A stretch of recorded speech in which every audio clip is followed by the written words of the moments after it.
Nothing can quite prepare you for a meeting with Dolly Parton. Yeah, I'm Dolly, by the way. There's the southern charm, of course, the leather pants, the hair and makeup, all wrapped in a perfumed vision. Do you always have an effect on people where they have to stop and stare a little? Oh, no, but thank you for that nice comment. Coming from a good-looking guy like you, I guess we could sit here and flatter each other all day, are we? But at the heart of it all, there's always been the music.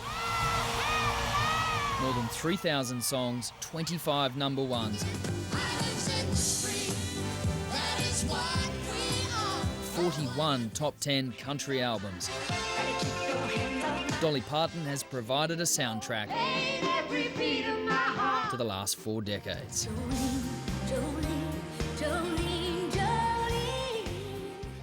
You must be proud that you've had a career that's so long, but is that also a little frightening? I'm very proud of all I've accomplished. I started very young. I actually started singing on radio and television around my home area when I was 10 years old. Here you come again.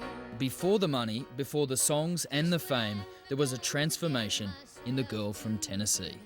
In our town, really, there was what they called the town tramp. I didn't know she was just a loose woman, but she was beautiful to me. I could see where the men was after her, because she just had all, you know, this beautiful head of yellow curls, bright red lipstick, nail polish, high heel shoes, short, tight clothes, and had a beautiful body, wore form-fitting clothes, and I just thought she was the prettiest thing I'd ever seen when I was a kid, and I thought that's how I wanted to look when I grew up, and that's how I look. With Dolly, there's always been an element of showbiz. Immediately, there's a magnetism or something. Oh, am I turning you on? Am I? And a willingness to use every weapon in the female armoury. I love your hair. It's so sexy. You call the girls there, you got up top, shock and awe. Is that true? Yes, in fact, when President Bush was, doing his number, I just one night on stage, somebody said something about my boobs, and I said, "Oh yeah, meet shock and awe." Standing down there looking up my dress. Actually, I enjoy my look, and I do have big boobs, but I'm so little, my boobs ain't as big as people think. It's just because they're on such a little person, I think. They are there, yeah. No doubt about it. And I don't try to hide them, It's like I say, I boost them up. I always say I don't know if I'm supporting them or they're supporting me. But as her star continued to shine,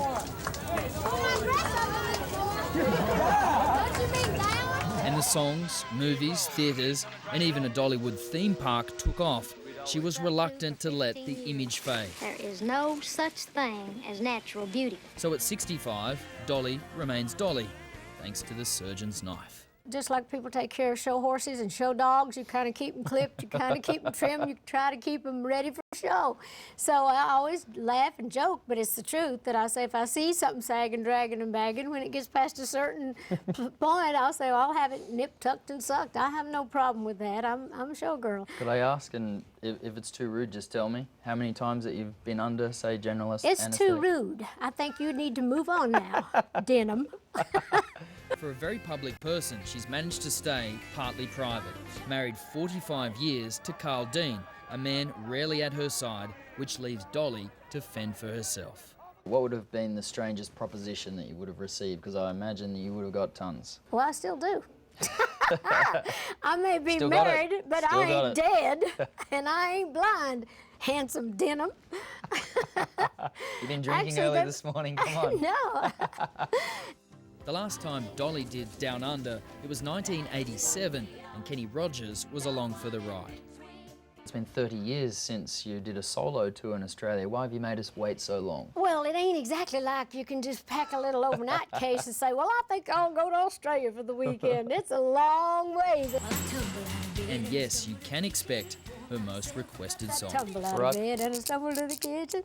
Actually, I wrote it on my nails when I was doing the movie because it sounded like a typewriter to me, and it was about secretaries. Yeah. So when I working 9 to 5, what a way to make a living. Getting by, it's all taking and no giving. Ta-da!